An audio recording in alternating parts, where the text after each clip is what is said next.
संविधानाने दिलेल्या अधिकारामुळे मी इथं बोलू शकतो। ज्या संविधानाने दिलेल्या अधिकारामुळे मी जाईल त्या ठिकाणी राहू शकतो। ज्या संविधानाने दिलेल्या अधिकारामुळे माझी इच्छा होईल ते मी खाऊ शकतो, मी बोलू शकतो, मी जगू शकतो। त्या संविधानाचे शिल्पकार डॉक्टर बाबासाहेब आंबेडकर यांचे नातू, ज्यांनी महाराष्ट्रात सर्व वंचित घटकांना एकत्रित केलं, वंचित घटकांना दाखवून दिलं की तुमची खरी शक्ती काय आहे। आणि शक्ती ज्यांनी प्रभावीपणे मागच्या निवडणुकीत आमच्या सारख्या काँग्रेस, राष्ट्रवादी काँग्रेस, इतर पुरोगामी संघटनेमध्ये काम करणाऱ्या कार्यकर्त्यांना दाखवून दिलं की शक्ती डॉक्टर बाबासाहेब आंबेडकरांच्या वंचित आघाडीत किती मोठी आहे। ते आजच्या कार्यक्रमाचे प्रमुख पाहुणे प्रकाश उर्फ बाळासाहेब आंबेडकर साहेब, उपस्थित मंचावर असलेले घोरपडे सरकार, राजेंद्रजी गवई साहेब, जयश्रीताई वहिनी, उपस्थित वंचितचे सोमनाथजी साळुंके, महावीरजी कांबळे, उपस्थित सर्व त्यांचे पदाधिकारी, काँग्रेस, राष्ट्रवादी काँग्रेसच्या विचारधारेचे असलेले ह्या परिसरात उपस्थित सगळे लोक, महापालिका क्षेत्रात काम करणारे, प्रत्येक वेगवेगळ्या पक्षात नाही उपस्थित असलेले सर्व नेते, सर्व घटक पक्षांचे कार्यकर्ते, ज्यांनी निर्णय घेतला की अपक्ष हा ह्या ठिकाणी प्रभावी उमेदवार होऊ शकतो, असे सर्व घटक पक्षाचे बंधू, कार्यकर्ते, पत्रकार, बंधू भगिनी, मित्र, खऱ्या अर्थानं निवडणूक लढताना माझ्याही मनात शंका होती। ही लढाई सत्यासाठी आहे, ही लढाई स्वाभिमानासाठी आहे, ह्याची मला जाणीव होती। मला लढा देत असताना जसं महाभारतात कृष्णाची गरज होती ताकद द्यायला, ऊर्जा द्यायला, त्या पद्धतीने मी ह्या ठिकाणी अर्ज भरायचे तयारीत होतो। अर्ज भरू का नको भरू ह्या विवंचनेत होतं। डॉक्टर बाबासाहेब आंबेडकरांची जयंती 2 दिवसांनी पुढे होती। त्यावेळेला एका जाहीर कार्यक्रमात बाळासाहेब आंबेडकरांनी वक्तव्य केलं की विशाल पाटील निवडणूक लढवत असतील तर मी त्यांच्या पाठीशी उभं राहीन। कदाचित बाळासाहेबांना त्या वक्तव्याचं महत्व न कळलं नसेल, पण साहेब तुम्ही आम्हाला एक ऊर्जा दिली, जसं कृष्णाने कानमंत्र दिला होता, कृष्णाने महाभारतात ताकद दिली होती, त्या पद्धतीची ताकद तुम्ही आम्हाला दिली। दुसऱ्या दिवशी डॉक्टर बाबासाहेब आंबेडकरांच्या प्रत्येक जयंतीच्या कार्यक्रमाला, आंबेडकर जयंतीच्या प्रत्येक कार्यक्रमात जात असताना मोठ्या ताकदीनं मी तर जाईल तिथं एक मोठी संख्या माझ्या घोषणा देत होती, मला खांद्यावर उचलत होती। साहेब आम्ही पण आता कित्येक वर्ष निवडणूक लढवतो, 1999 पासून मी सुद्धा राजकारणात प्रयत्न करत आहे, पण तुमच्या एका वक्तव्यावर एवढ्या सांगली जिल्ह्यात वाऱ्याची लाट तयार होऊ शकते हे मी त्या ठिकाणी बघतो। माझा पराभव 2019ला झाला, त्यावेळी मी सुद्धा कदाचित तुमच्या शक्तीची, ह्या वंचित आघाडीच्या ताकदीची मला कल्पना नव्हती। पांजरपणे स्वीकारलं पाहिजे की 2019चा माझा पराभव हा मी तुमच्याकडे आलो नाही म्हणून झाला। आणि आज वसंतदादा पाटलाच्या नातवासाठी बाबासाहेब आंबेडकरांचे नातू ह्या सांगलीत आलेले आहेत। हा वसंतदादाचा जो विचार आहे, वसंतदादांचं आमचं जे घर आहे, वसंतदादांचं जे अस्तित्व आहे,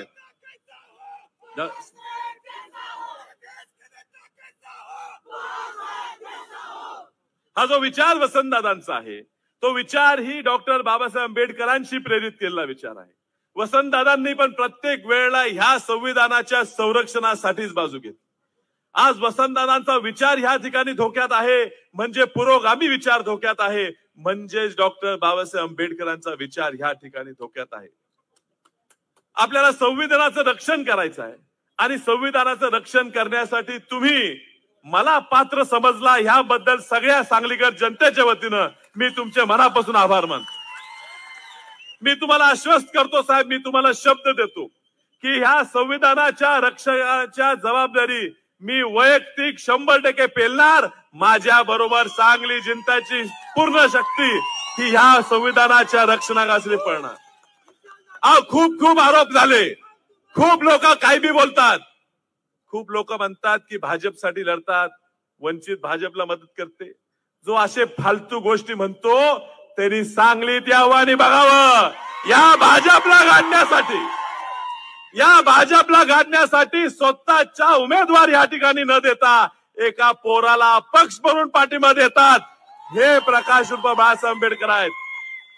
जर खऱ्या अर्थानं भाजपशी लढा दिला पाहिजे तो असाच राहणार. आणि मी या ठिकाणी सांगतो, माझ्या रक्तात काँग्रेस आहे, वस्तुस्थिती आहे. काँग्रेस माझ्या रक्तात नाव जाऊ शकत नाही. माझ्याकडे काही तुम्ही त्रास दिला तर माझा विचार बदलणार नाही.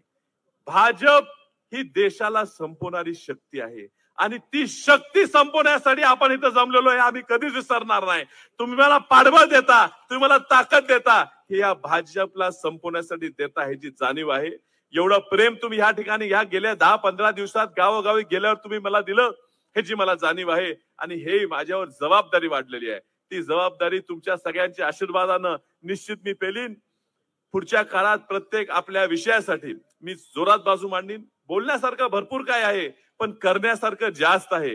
ह्या ठिकाणी तुम्हाला सगळ्यांसाठी जनता दरबारच्या माध्यमातून प्रत्येक लोकसभेच्या आधी तुमच्याकडे दौरा करून तुमच्या प्रत्येक घटकांचे प्रश्न समजून घेऊन दिल्लीत आवाज आपला वाढवायचा आहे. तुम्ही गेल्या 2-3 महिन्यात टीव्ही बघितला असेल तर टीव्हीवर जणू काय भारतात कुठेच निवडणूक नाही, फक्त सांगली लोकसभेची एकच निवडणूक लागली आहे, एवढं वातावरण झालं. आणि एवढी टीआरपी आपल्याला आली की आपण जे बोलू ते रोज टीव्हीवर येते. मी तुम्हाला शब्द देतो, या ठिकाणी तुम्ही मला निवडून दिल्यावर 543 खासदार आले का फक्त विशाल पाटील निवडून आला, एवढं वातावरण या अपक्षाचं होणार आहे. आणि हे अपक्षाचं वातावरण होण्यासाठी मोठ्या प्रमाणात वंचित बहुजन आघाडीची ताकद माझ्या पाठीशी राहणार हे मला माहिती आहे.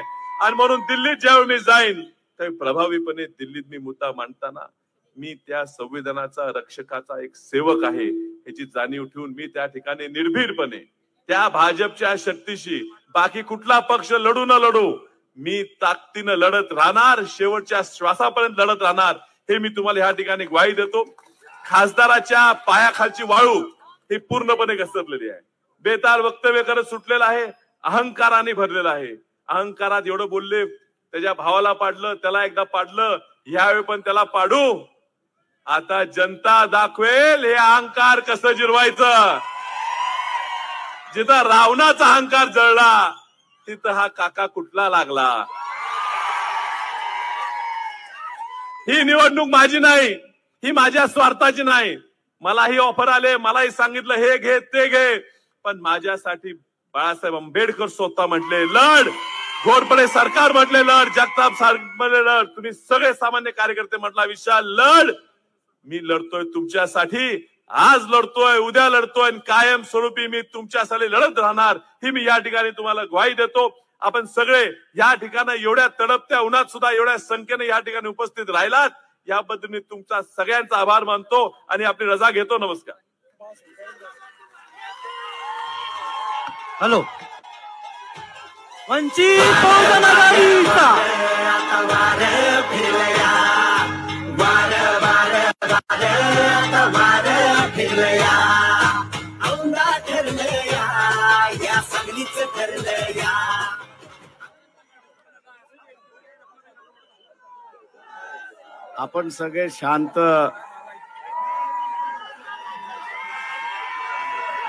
आपण सगळे शांत राहिलात तर मला बोलता येईल.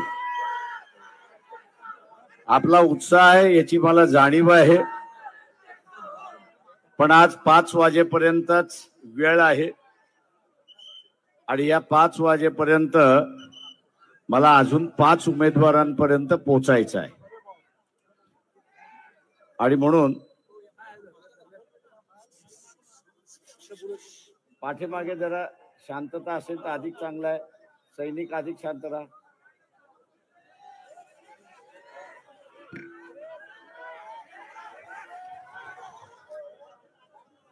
खाली उतर राजा. सन्माननीय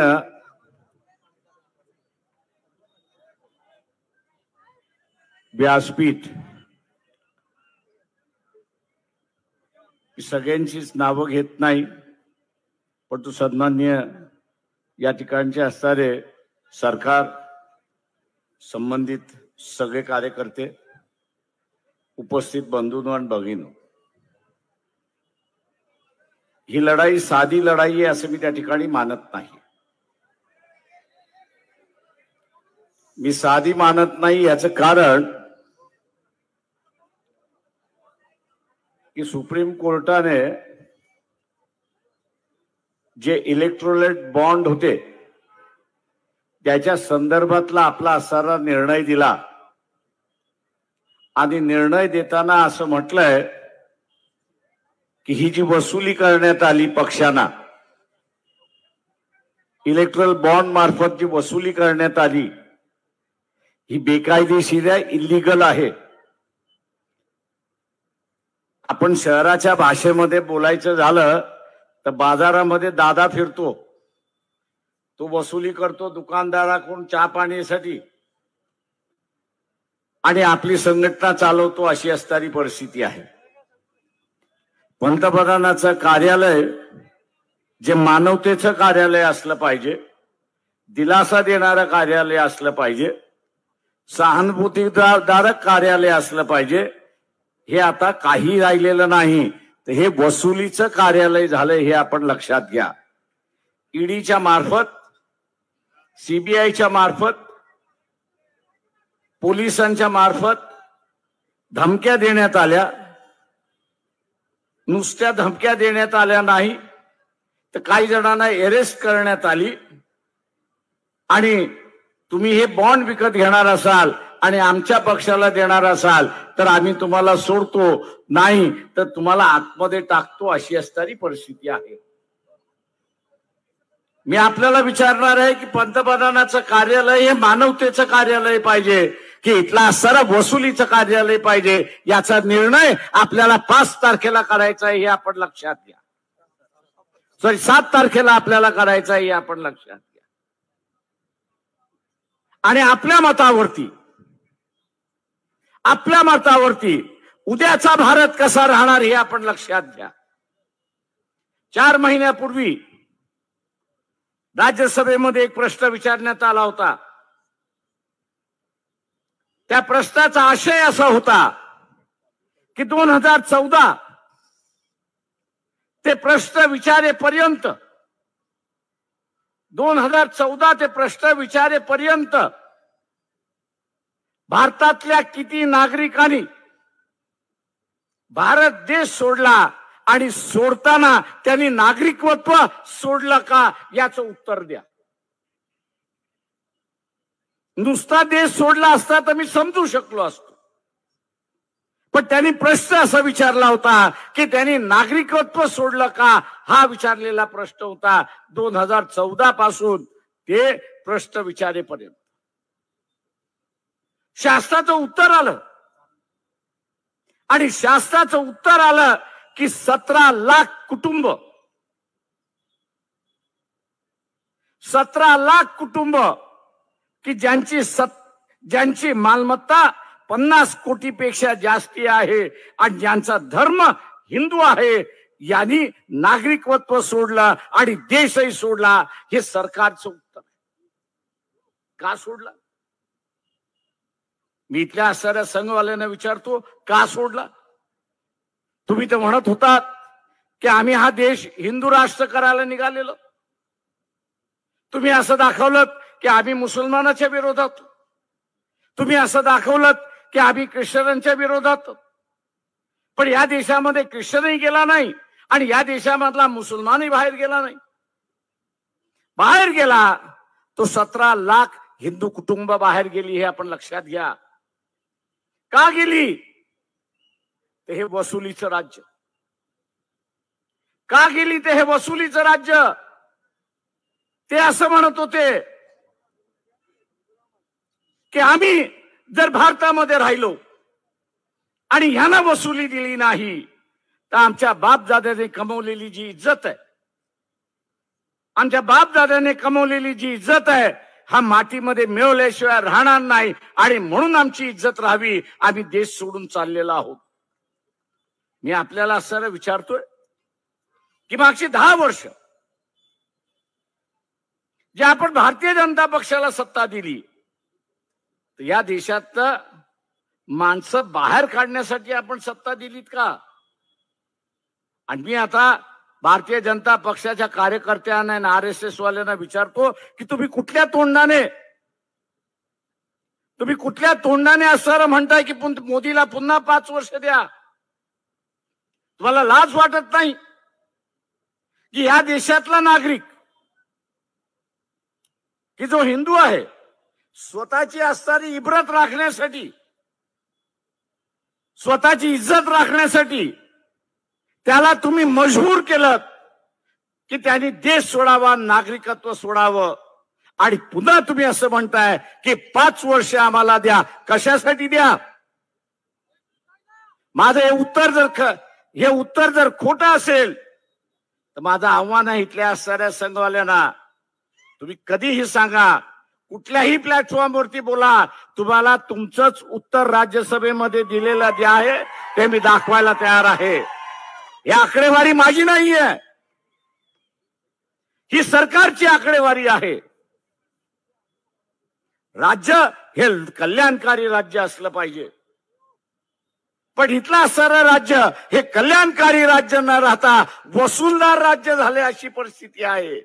आणि पुन्हा 5 वर्ष यांना देणार असाल तर 10 वर्षामध्ये 17 लाख गेली, पुन्हा 5 वर्षामध्ये 50 लाख जर गेले, कुटुंब निघून गेले, तर त्याचं आश्चर्य मानू नका, का कुणाकडे वसुलीचं द्यायला शिल्लकच राहिलं नाही अशी परिस्थिती.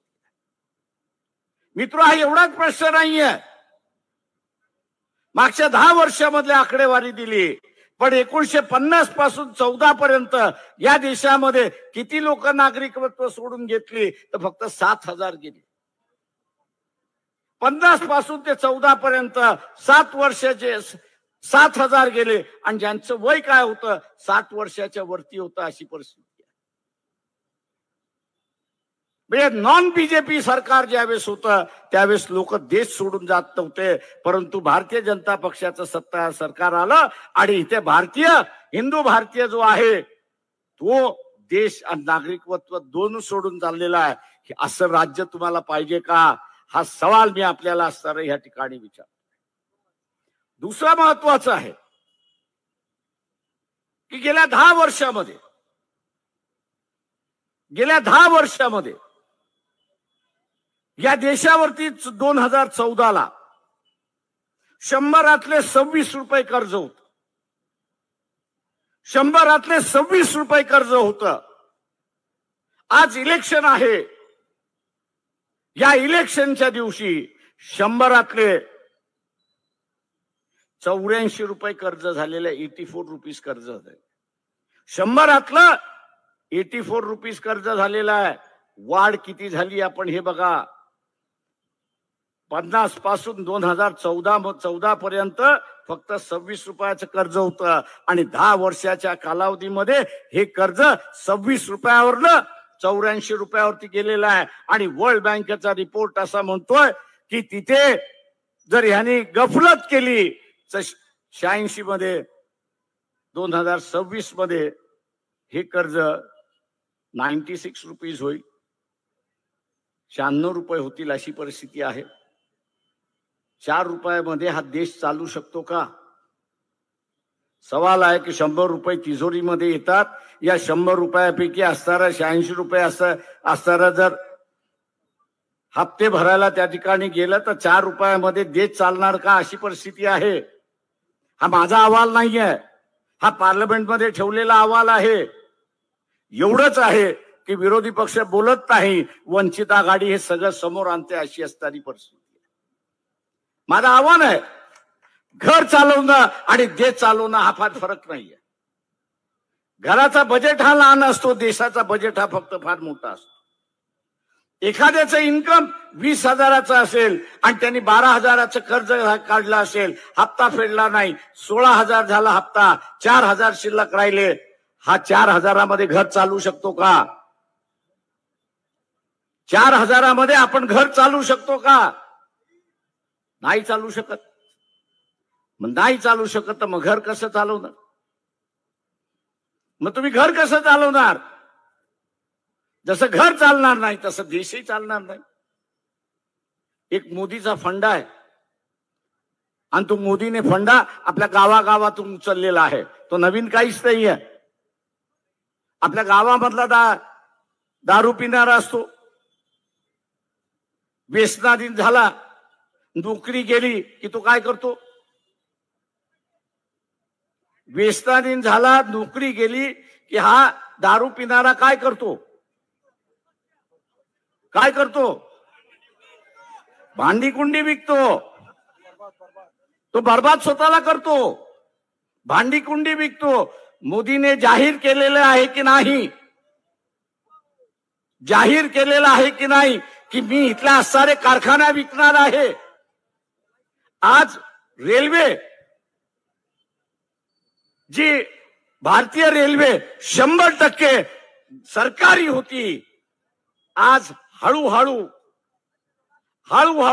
मोदीने 70% विकलेली आहे. अशी परिस्थिती आहे. 70% विकलेली आहे. दुर्दैव आहे की मोदी मीडिया, गोदी मीडिया जो आहे तो या गोष्टी बाहेर काढत नाही. अशी परिस्थिती आहे. तेल कंपन्या आहेत त्या विकायला काढलेल्या आहेत.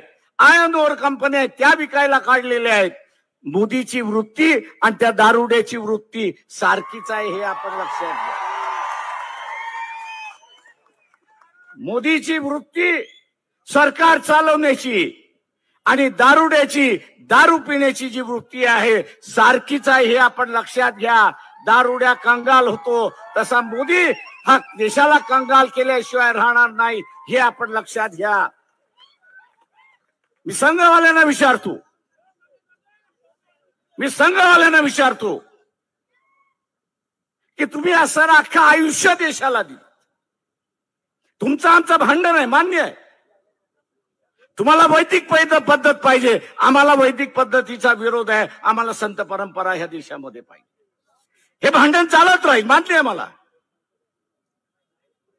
आपलं भांडण चालत राहील, मान्य आहे. पण हा देश कंगाल झाला पाहिजे का, हे संघाला वाटतंय का, याचा खुलासा त्या ठिकाणी करावा.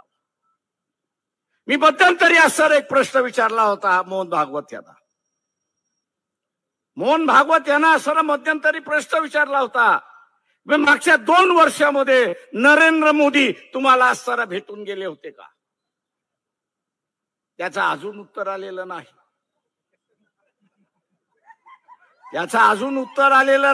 याचा अर्थ भेट झालेली नाही. इथे आता भेट झालेली नाही, उत्तर नाही, याचा अर्थ भेट झालेली नाही.